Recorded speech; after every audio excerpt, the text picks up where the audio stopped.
You look at the New England Patriots right now, heading into Super Bowl LX, and you see a team that has completely defied the odds, a team that has clawed its way back to the mountaintop when everyone said they were rebuilding. But if you look a little closer at the headlines, if you peel back the layers of this incredible AFC championship run, you realize that the biggest battle wasn't happening on the field at all. We spend so much time analyzing the plays, the touchdowns, the defensive schemes, but sometimes the real story, the one that actually explains why a team is winning, is hidden in the quiet moments that the cameras miss. And reports are now confirming that for running back Rhamondre Stevenson, this season wasn't just about football, it was about survival. It turns out that while we were all debating fantasy stats and depth charts, Stevenson was carrying a secret weight that would have crushed most people, a tragedy that struck right before the season truly began. And the way this team, specifically the new coaching staff under Mike Vrabel, handled it might just be the single most important factor in their Super Bowl run. You might think you know the story of the 2025 Patriots, but until you hear what was happening behind closed doors in March, you don't have the full picture. Because according to sources close to the organization, Stevenson's world was turned upside down when he suddenly lost his father, Robert, at the heartbreakingly young age of 54. Now, pause for a second and think about the timing here, because this is where the story takes a turn that gives you chills. This didn't happen when Stevenson was surrounded by coaches he had known for 10 years.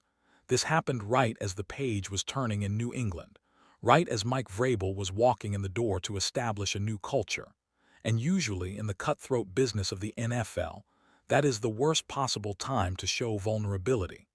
You have a new boss, a new system, and you need to prove you are a machine. But what happened next defies everything we cynically believe about professional sports.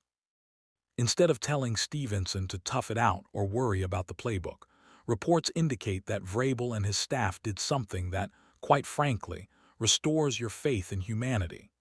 Vrabel admitted recently that it was an incredibly difficult situation because, and I quote, "He doesn't know us as people," which is such a raw and honest thing for a head coach to say.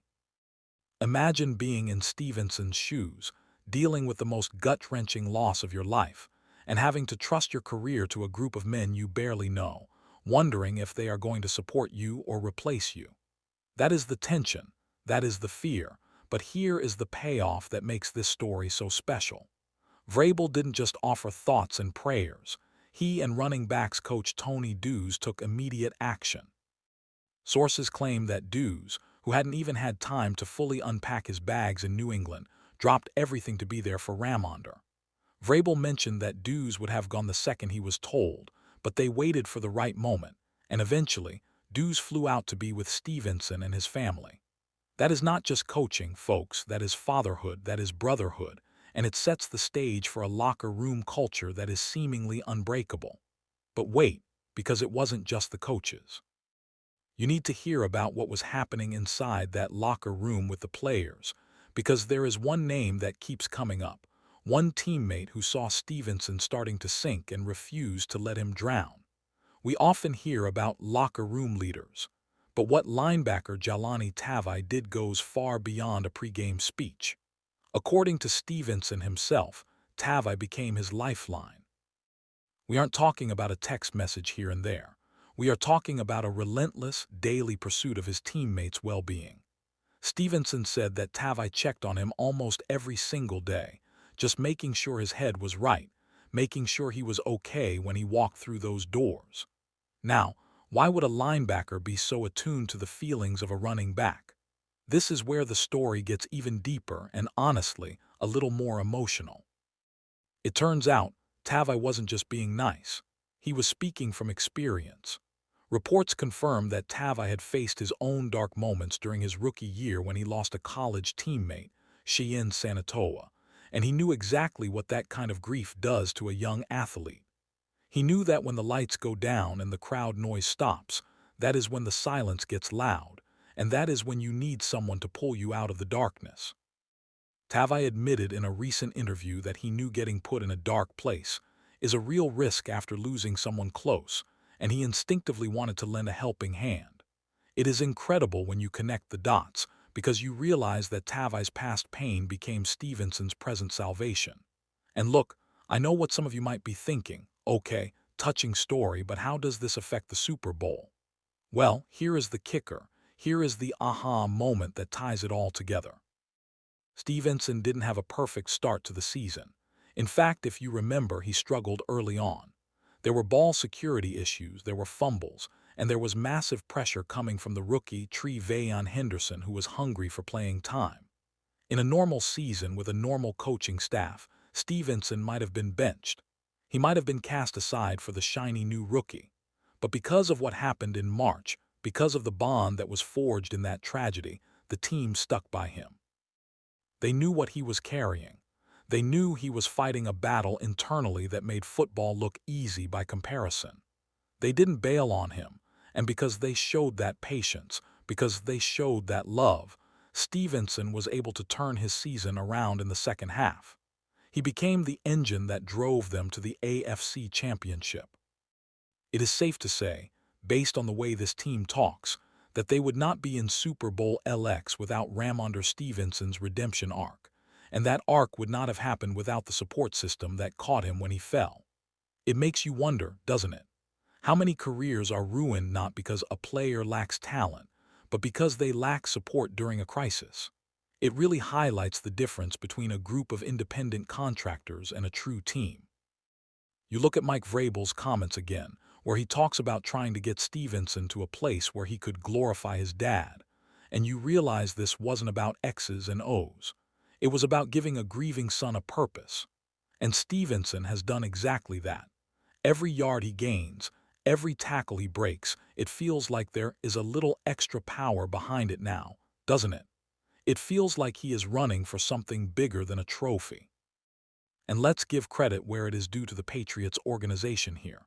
We spent 2 decades thinking of them as the do-your-job robots, the cold, calculated machine that didn't care about feelings.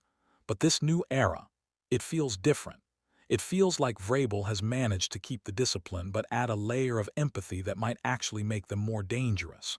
When players know the coach actually cares about them as human beings, they run through walls for him. That is just human psychology. And listening to Tavai get emotional while talking about it, taking those lengthy pauses to compose himself, you realize that this isn't a PR stunt. This is real life. This is raw emotion bubbling to the surface in the middle of Super Bowl media week. It is almost jarring to see that kind of vulnerability in a sport that celebrates aggression, but maybe that is exactly what this team needed. You have to ask yourself, could this emotional glue be the secret weapon against whoever they play in the Super Bowl? While other teams are worried about schemes, the Patriots are playing for each other in a way that is hard to replicate. And think about the rookie, Tre'Veyon Henderson, watching all this. He is seeing how the vets treat each other. He is seeing that the team didn't just discard Stevenson when he fumbled. That is a powerful lesson for a young player. It builds a loyalty that money can't buy. So, when you see Stevenson take the field in Santa Clara for Super Bowl LX, remember that you aren't just watching a running back. You are watching a son who lost his father, a player who almost lost his starting job, and a man who was pulled back from the brink by a coach who barely knew him and a teammate who refused to let him suffer alone. It is the kind of narrative that makes sports so much more than a game. It is about resilience. It is about how we handle the things we are not prepared for, as Vrabel put it. And let's be honest, nobody is prepared to lose a parent at 54. That is a shock to the system that rewires your entire world. Stevenson admitted that the support was instrumental in where he is today. He didn't say it was nice. He said it was instrumental, meaning without it, we might be telling a very different story today. We might be talking about a lost season or a career derailed. Instead, we are talking about a championship run. It really puts things in perspective. We get so angry when a player drops a pass or misses a block, but we rarely stop to think, what is happening in that guy's life? Maybe this story will make us all a little more empathetic, a little slower to judge. Or maybe not, because sports fans are crazy, but at least for today, we can appreciate the humanity of the situation. And you have to love the irony that the Patriots, the team everyone loved to hate for being so robotic, are now the team showing the most heart. It is a plot twist nobody saw coming in 2025. But here is another angle to consider. How does this impact the future of the franchise? If you are a free agent looking at New England now, you are seeing a place that takes care of its own. That is a huge recruiting tool. Vrabel is establishing a reputation as a player's coach in the best possible way, not by being soft but by being real. And for Tavai, this cements him as a cornerstone leader. You can't put a price on a guy who instinctively checks on his teammates' mental health. That is the glue that holds a locker room together when things get tough. And things definitely got tough this season. The article mentions the uncertain time professionally for Stevenson, just weeks after the new coach was hired. Imagine the anxiety. You are grieving and you are auditing for your job at the same time. It is a nightmare scenario, but the way it resolved itself is almost like a movie script. The darkness, the struggle, the support, and finally the triumph. It is the classic hero's journey, but it is real life, and it is happening right in front of us. So as we get closer to kickoff, keep an eye on number 38. Keep an eye on how his teammates interact with him. You might catch a glimpse of that bond, that unspoken understanding that they have been through the fire together. And it wasn't the fire of a 2-minute drill. It was the fire of real-life tragedy. It is fascinating to see how personal grief can sometimes unlock a higher level of professional performance once the initial shock wears off. Stevenson is playing inspired football, and that is a scary thing for any defense to face. You cannot scheme against a man who is on a mission to honor his late father.